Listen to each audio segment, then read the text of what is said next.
In this video, I'm going to take you on tour in my living room to show you the tech that I use on a daily basis. So let's get to it.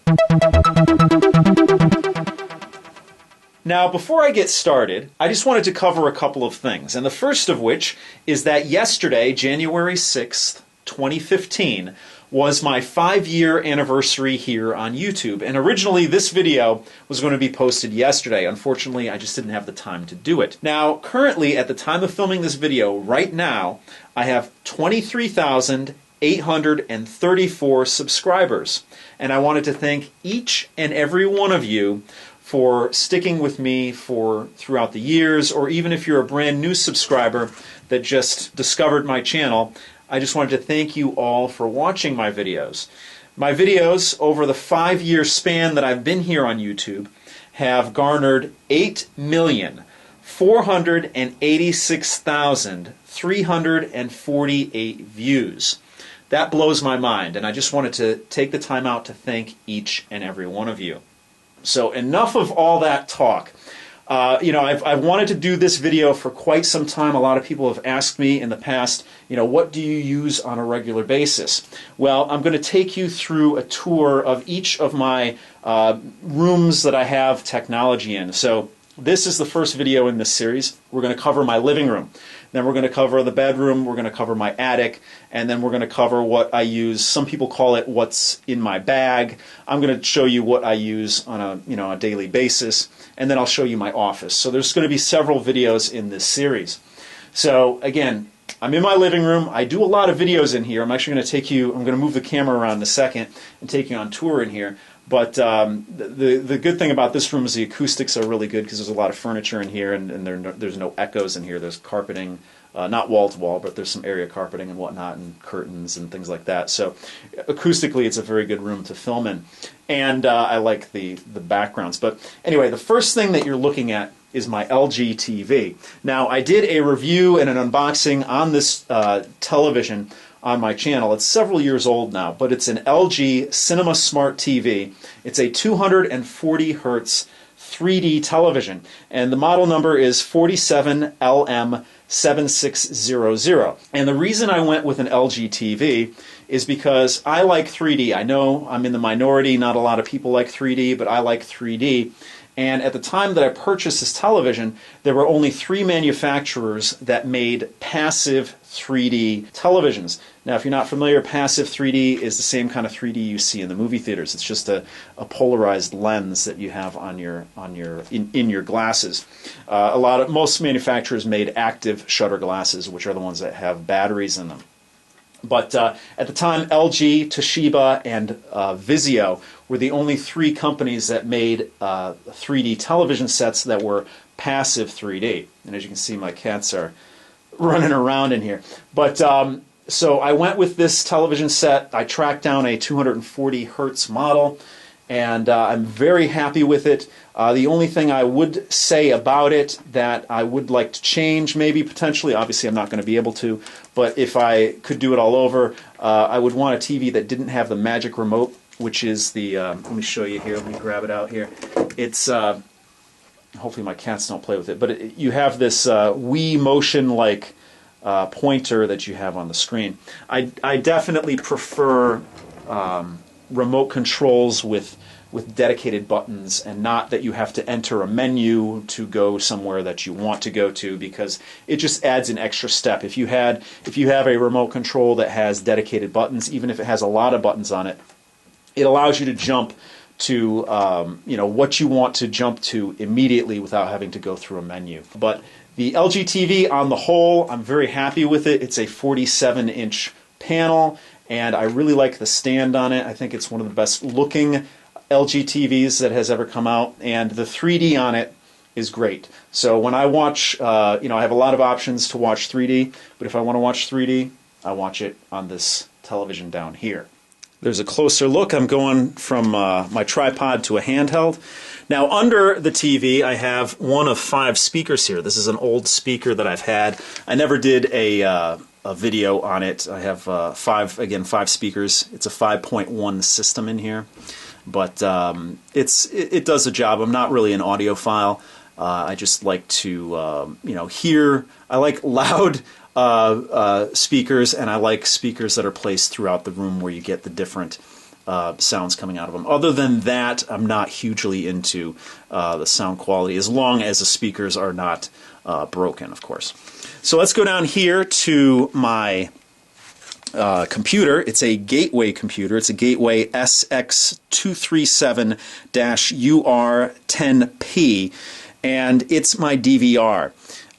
You have options these days, and this is going to, I'm going to go into a series of videos, in future videos, where I'm going to talk about cutting the cord and also, building your own DVR.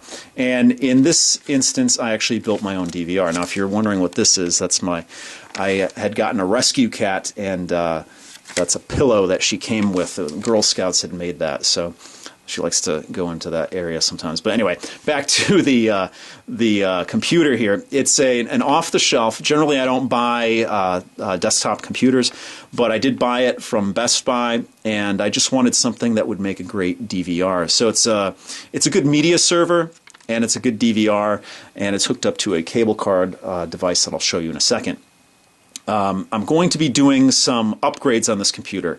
I'm going to upgrade the hard drive. I'm going to put Windows 8.1 on it. Currently it's running Windows 7. Again, there's another one of my 5 speakers. Now, under the TV here, we have some components, so let's go into there. Now, up top here, I don't know if you can see it, on the left-hand side is an Amazon Fire TV. Now, I'm also going to do a series of videos on streamers, but if you're familiar with my channel, you know that I love these streaming boxes, and I have done many videos on streamers. But I'm going to do an overarching video on recommendations of different streamers, and I'm a huge fan of the Amazon Fire TV. I still have to post a full review on it. Next to it is the Nexus player. I don't know if you can see it here because it's very dark in here, but the little puck here is a Nexus player, and it's the new Android TV platform. I used to have the ADT-1, which was the developer version of Android TV, but I actually sold that. I sold it. I ended up getting $40 more than I paid for it on eBay, and the only reason I switched from the ADT-1 to the Nexus player is because the ADT-1 did not have a dedicated remote. And either you had to use the game controller or you had to use your smartphone or tablet, your Android device. And as I touched on earlier, I prefer an actual remote where you can just jump to whatever you want immediately without having to go into a cell phone, then pull up an app, and then pull up whatever you want to do. There's 3 or 4 keystrokes involved in that, whereas with a dedicated remote, it's just one button press. So there's advantage to old technology. Now under that is the LG Smart Blu-ray player BP620, and for a while there I used this as obviously to play 3D Blu-rays on. So whenever I whenever I watch a 3D Blu-ray, I watch it on there generally, unless I watch it somewhere else in my in my house here. I do have option to watch 3D elsewhere, but again, this is where I prefer to watch it. But it's a great little Blu-ray player. And I used to use it a lot for Netflix, and you could do Voodoo on it as well as you can do it on the TV. The TV offers that as well, but I liked using the LG Blu-ray player for Netflix because it would shut off. Sometimes I would, pass out here after a long day.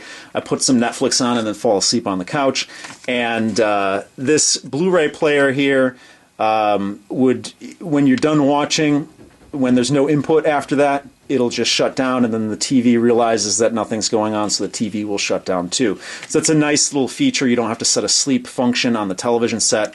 It's just when it stops, when there's no input going on it, it'll shut itself off, and the same goes for the TV. That is not the case with things like the Amazon Fire TV and the Nexus player. So that's a little feature that would be nice if they added to those streaming boxes.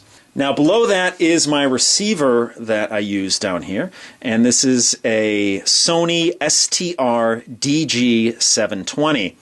And again, I'm not a huge audiophile. This does the trick for me. It powers my 5.1 system down here, although you could do 7.1 on this. But it works for me, and I have my other speaker here, one of my other speakers, and then the giant old subwoofer there. Again, everything works well.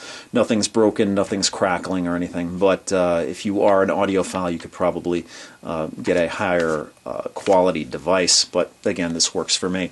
On the side here is an HP IR remote receiver that actually allows me to do Windows Media Center with the computer. So that IR sensor is attached to the computer I showed you earlier. Now on the bottom here is an HD Home Run, or actually Silicon Dust HD Home Run Prime. It's a cable card tuner. It has 3 tuners in it, and the model number is HDHR3-CC. And if you're in the United States and you want to basically roll your own DVR, you're going to need a cable card reader. And that's something that they don't have outside the United States. But it actually took an act of legislature to have cable cards pushed through, because if the cable companies had their way, they wouldn't have cable cards, and they would have you using their DVRs and all their devices. But in my house, I don't have any cable company equipment. All the equipment is owned by me, so I don't pay any monthly rental fees. But the HD Home Run Prime, when I purchased it, was around $300, this little device here, and now I think you can get it for like $150, something like that. But again, in future videos, I'm going to get a little more in-depth on how you can roll your own DVR, and it actually turns out really nice. I use Windows Media Center, but there are some Linux options out there. So this is my living room, and this is the table where I do a lot of reviews on. I like to use it because it's almost a white. It's an off-white, but it provides a nice bright background for a lot of the reviews that I do. And I've done from my first video, my first YouTube video was done right here for the Nexus 1. The HTC Nexus 1 was done right here. And you see my ceiling fan in there. I'm going to try, as time goes on, to make this channel a little more professional and not have an area where there's a ceiling fan. But again, this is a hobby. If it turns into a profession, you're going to see definite upgrades for me here on the channel. But I do a lot of reviews on that table. Also, I do unboxings and reviews and stuff like that on my dining room table, on my attic table, and my kitchen floor. The only reason I use the kitchen floor is if it's a really big box that I have to unbox. Behind that is one of my couches in here, and the reason I'm showing you that is because there's a drawer in here, and that's where all of my remotes are. So I did want to go over this really quickly. So the first remote, quote-unquote, remote in my drawer there is the Logitech K400 wireless mouse and keyboard combo. Now, you can actually get this fairly inexpensive at Walmart, at Best Buy, on Amazon, of course. It's a great little wireless keyboard, and I use it for my home theater PC. And most of the time I'll use my remote, which I'll show you next. But if I actually have to type something out, this is a great little keyboard for it. The only gripe I have with it is the shift key and these page cursor buttons here, these page up and down and right and left. I blind type, so a lot of times I'll go, when I want to hit the shift, I'll end up hitting the cursor up key, and it just kind of messes me up. So if that shift key was larger and maybe they moved these keys over here, it would be nicer. But other than that, I cannot complain. It's a really nice keyboard. Here's my HP Windows Media Center remote. Now, I showed you the IR receiver that I have that corresponds with this device that I have next to my actual stereo receiver. But it's a nice little Windows Media Center remote. It has all the keys that I need on there, and it's a solid little remote. This is my LG 47-inch LCD TV remote. They call it a Magic Remote, and it's got an interesting shape to it. Fits great in the hand, and again, it sort of gives you that Wiimote functionality. If I could change this, which I can't, but if I could change it, I wish it had more buttons. Just an input button would be great. If it had an input button where I could just choose my inputs on there as opposed to having to use the pointer on the screen, it would save me a lot of time. But other than that, I have no complaints. It's a cool take on a remote. Up next is the Amazon Fire TV game controller and remote. Again, I'm a huge fan of the Amazon Fire TV. I will be doing a full review on this device in my new review format. Also, I'm going to be using the Amazon Fire Stick, so stay tuned for that. But the game controller, I don't use it that much. I would like to see Amazon publish more games. They own a game publisher. I would love to see Amazon go further, go deeper into game publishing, because I could really see Android TV devices, even though the Amazon Fire TV is not a Android TV device. Technically, it does run off of Android. It's just not the Google flavor of Android TV. But if anybody is going to make an effective game console out of an Android device, it's going to be Amazon, because I don't think Google has that kind of focus on the Android TV. And the smaller companies like Mad Catz and Razer, who do make these kind of devices, or even NVIDIA, I don't think they have the muscle that it would take to actually make it very successful. I think Amazon has the potential. I know there's a lot of talk about Capcom being in not so great financial situation right now. So, perfect world, it'd be great to see Amazon purchase Capcom, and Amazon Fire TV would be the only place where you could get Capcom games. Be pretty cool. I know it might make some people upset, but it would take a big move like that for this to become a big seller. But other than that, the media functionality of this remote, I love the remote. I love the interface on the device. Really a big fan of the Amazon Fire TV. The Nexus Player remote. Nexus Player remote is very much like the Amazon Fire TV remote. You can do the voice recognition on it. It's a nice little remote. But Android TV, I'd love to see them do a lot more with it. And again, this remote is why I got rid of my ADT-1, even though the ADT-1 was a superior device to the Nexus Player, but it didn't have a dedicated remote. So last two remotes, here is my receiver remote, which generally I only use for the volume up and down. Other than that, I never use it because all the inputs, the setup on this television down here, as opposed to the setup in my attic, everything goes into the television. And then the television has an optical out, one optical out to the receiver. So I don't have to make any choices on the receiver. I make all the choices on the television set. The setup in my attic is the exact opposite. So only use that for the volume up and down. This is the LG Blu-ray disc player remote, and I use it obviously when I want to watch 3D Blu-rays or if I want to watch Netflix on the device. No complaints with either one of these. And finally, we have my passive 3D glasses here, or one pair that actually came with the LG TV.